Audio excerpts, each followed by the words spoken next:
Görüşürüz.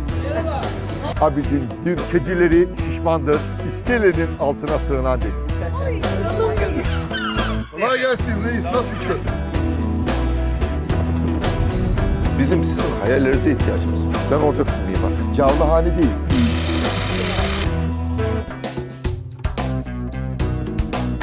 Kaç yıllık ürün burası?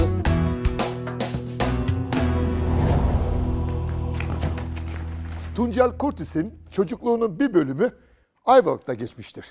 Ünlü oyuncu hatıralarında şunu anlatır. Ayvalık'ta sandalların önündeki tahtalara uzanır, fabrikalardan denize dökülen zeytinyağlarını toplar, o zeytinyağlarını sabun yapımcılarına satardık. Ve aldığımız parayla da bir top satın alır, maç oynardık.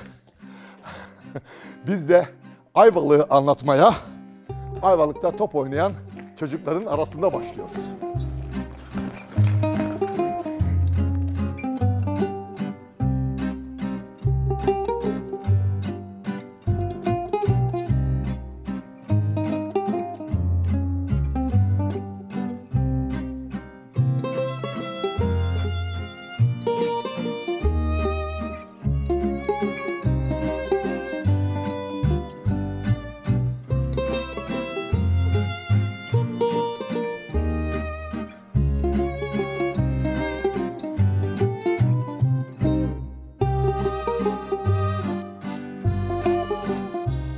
Ressam Fikret Mualla'yı 1934 yılının Şubat ayında Ayvalık'ta görürüz. Ayvalık Ortaokulu'na resim öğretmeni olarak atanmıştır. Fikret Mualla Ayvalık'ta en çok Cunda Adası'nı sever. Hemen hemen her gün buraya gelir. Ağlarını onaran, oltalarını düzelten balıkçıların resimlerini çizer. Bir de kalbini kendi deyişiyle zeytin gibi yeşil gözleri olan bir genç kıza kaptırır Cunda Adası'nda. Bir yıl geçer aradan ve Fikret Mualla Milliyetin Bakanlığı'na bir mektup yazar. Elektriği bile olmayan bir yerde resim öğretmenine ihtiyaç yoktur. Zaten resim yapacağı kağıt, kalem, boya da bulamamaktadır. Bir gün Ayvalık otobüs terminalinin yakınındaki bir kahvehanede otururken bir ses duyar Fikret Mualla. İstanbul, İstanbul, hemen şimdi İstanbul. Oturduğu tahta iskemleden kalkar, otobüse biner, elbiselerini, resimlerini, eşyalarını, her şeyini Ayvalık'ta bırakarak çeker gider.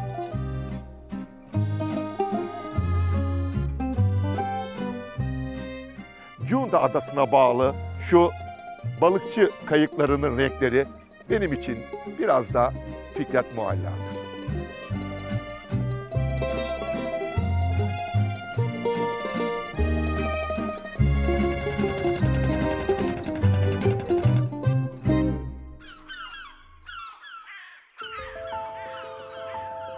Ünlü denizcimiz Piri Reis, 1521 yılında yayınladığı Kitab-ı Bahriye adlı eserinde Ayvalık etrafındaki adalardan Yunt Adaları diye bahseder.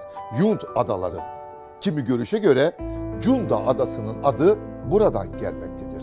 Ve Cunda Adası'nın bir başka adı da Ali Bey Adası'dır. Ali Bey elbette Yarbay Ali Çetinkaya'dır. Anadolu işgal edildiğinde 28 Mayıs 1919 tarihinde Ayvalık'ta ilk askeri direnişi gösteren Yarbay Ali Çetinkaya'dır. O gün bir üsteğmenimiz ve 3 erimiz ne yazık ki şehit olur. Biz Cunda Adası'na da adını veren Yarbay Ali Çetinkaya ve daha nice güzel cesur yürek sayesinde Cumhuriyet'in ateşiyle bu güzel topraklarda yetişen, buğdaylardan pişen ekmeklerin sıcak kokusunu hala duyabiliyoruz.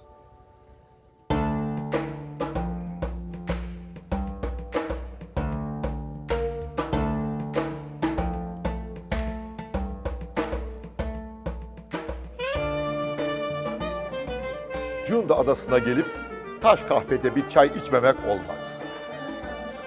Duvardaki aynalar, penceredeki vitraylar, kahvehanenin ortasına kurulu soba ve en önemlisi hasır iskemleler. Burayı çok güzel kılıyor. Ben pek çok şiirimi, yazımı kahvehanelerde yazmaya başladım. Bir gün bir kahvehanede bir şeyler yazacağım ama ilham gelmiyor. İlham gelmedi ama Kahvehanenin sahibi bir bardak çay bıraktı masaya ve ben başladım şiiri yazmaya. Çay bardağındaki dudak payı kadar bile uzak kalamam gözlerine.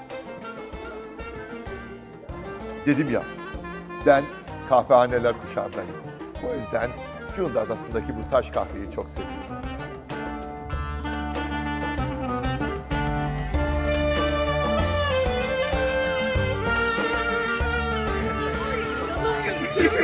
Böyle oturma be. Hep sizin oturma.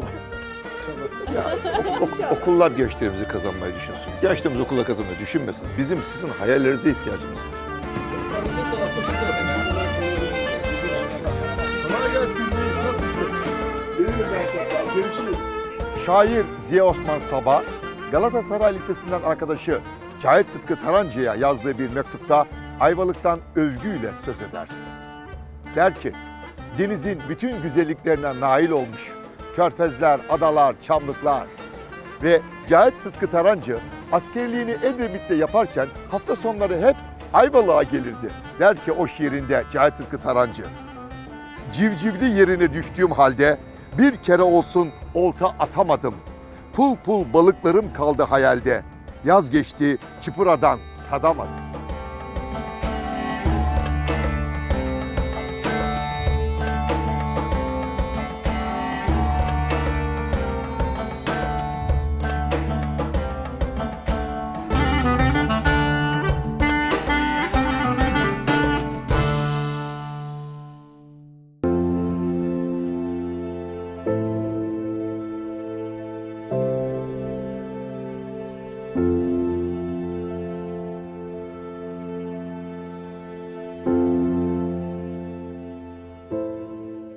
Lozan Antlaşması'ndan sonra mübadele dönemine geçilir.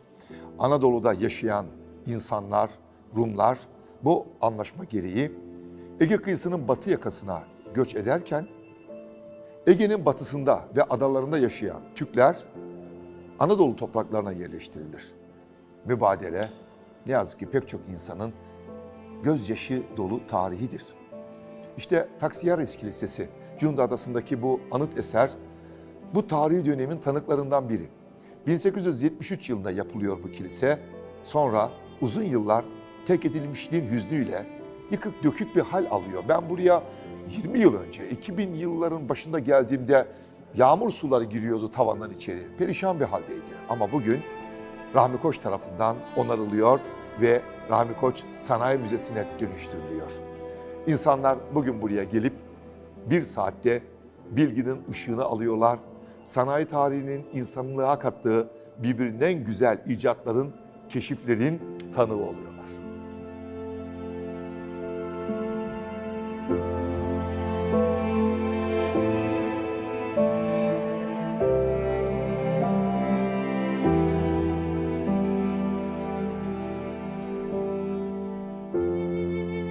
Ayvalık'ın tarihi konaklarından birinde Cavlahane'deyiz ve bu konağa adını veren Cavla ailesinden sevgili Mehmet kardeşim hemen yanımda.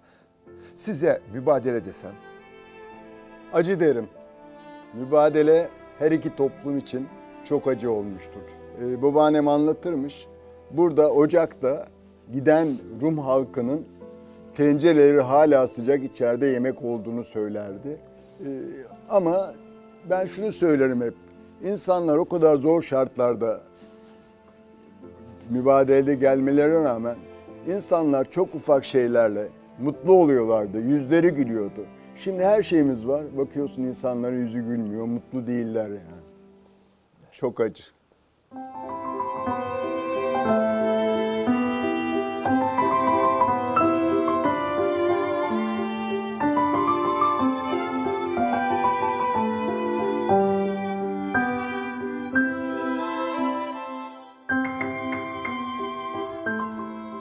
İki çocuk rahatlıkla oturduğumuz kapının eşiğine kendi başıma zor sığıyorum bugün. Büyüdükçe insan yalnız mı kalıyor ne?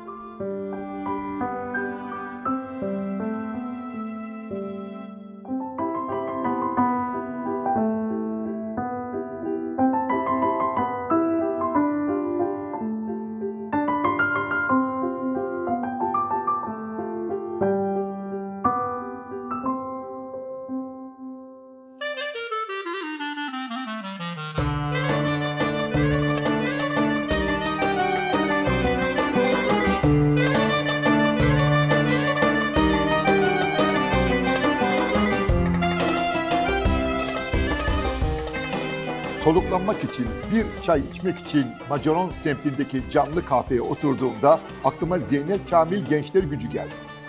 Mahalle takımı. Duymadınız tabii. Çünkü biz kurmuştuk onu.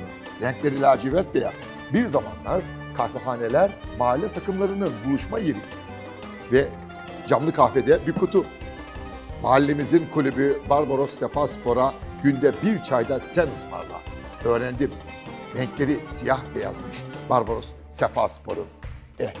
Bu geleneğin hala Ayvalık kahvehanelerinde yaşıyor olması gerçekten çok güzel. Sen çok yaşa Barbaros Sefaspor.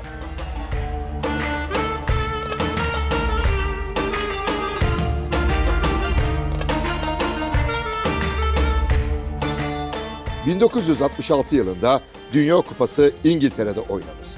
Sizler o maçları Gol adlı belgeselde seyredebilirsiniz. Ama bilin ki seyrederken yönetmeni Abidin Dino'dur. Evet, ünlü ressamımız Abidin Dino. Hatta Abidin Dino maçlar başlamadan önce hangi planı nasıl çekeceğini resmetmiştir. Futbolcu resimleri yapmıştır. Ve biz ressam Abidin Dino'yu 1939 yılında Ayvalık sokaklarında görürüz. Neden mi? O yıllarda ressamlara denir ki, tablolarınızda hep İstanbul'u anlatıyorsunuz. Oysa bir de Anadolu var. Anadolu'ya gidin. Anadolu insanını, doğasını resmedin, tuvallere yansıtın.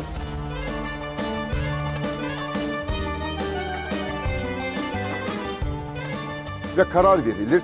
Her yıl 10 kente 10 ressam gönderilecek. İşte bu yurt gezisi kapsamında biz Abidin Dino'yu 1939 yılında Balıkesir'de görürüz ve Ayvalık sokaklarında buraları resmeder.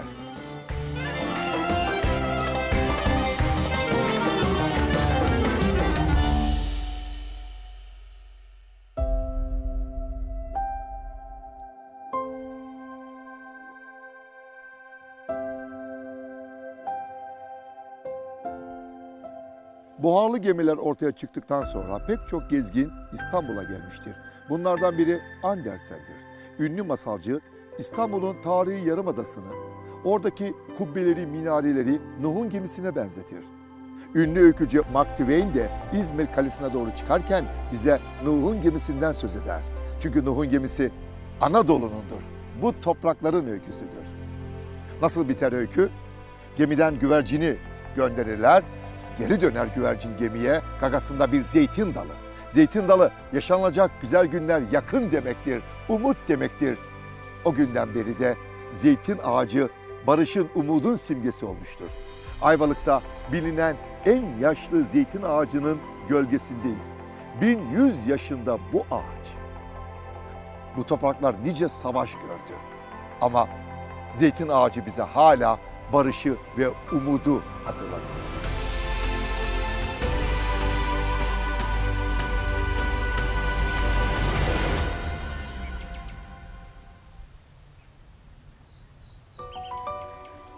Ayvalık'ın az ilerisinde Bergama'da tıp tanrısı Asklepion adına bir şifa mabedi vardır. Eski, kökeni yüzyıllar öncesine dayanan bir hastane. İşte bu antik hastanede beyaz bir sütun göze çarpar. Sütunda bir yılan kabartması görürüz. Tıp biliminin simgesi olan yılanın kökeni işte ülkemizdeki o sütundaki yılan kabartmasıdır. Anadolu'ya aittir o simge. Ama orada sadece yılan yoktur. Yılanın etrafında zeytin dalları görürüz. Yılan tıbbın simgesi ise zeytin dalları da hayatın ve sağlığın simgesidir. 24 adalı Ayvalık'ta Komili Zeytinyağları'nın düzenlediği 24. Zeytin Hasatı şenliğindeyiz. Hasat esnasında bir zeytin dalında 2 tane zeytin bulmak ödül kazanacaksınız anlamına gelir.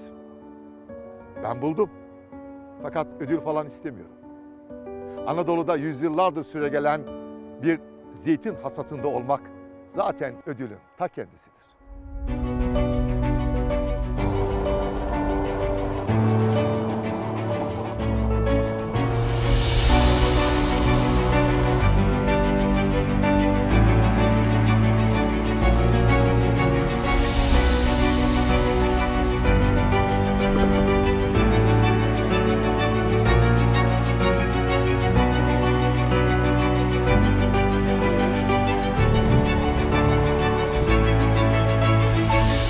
Şimdiki topraklarda 24 ayar bir şey arıyorsak bu altın değil, zeytinyağıdır.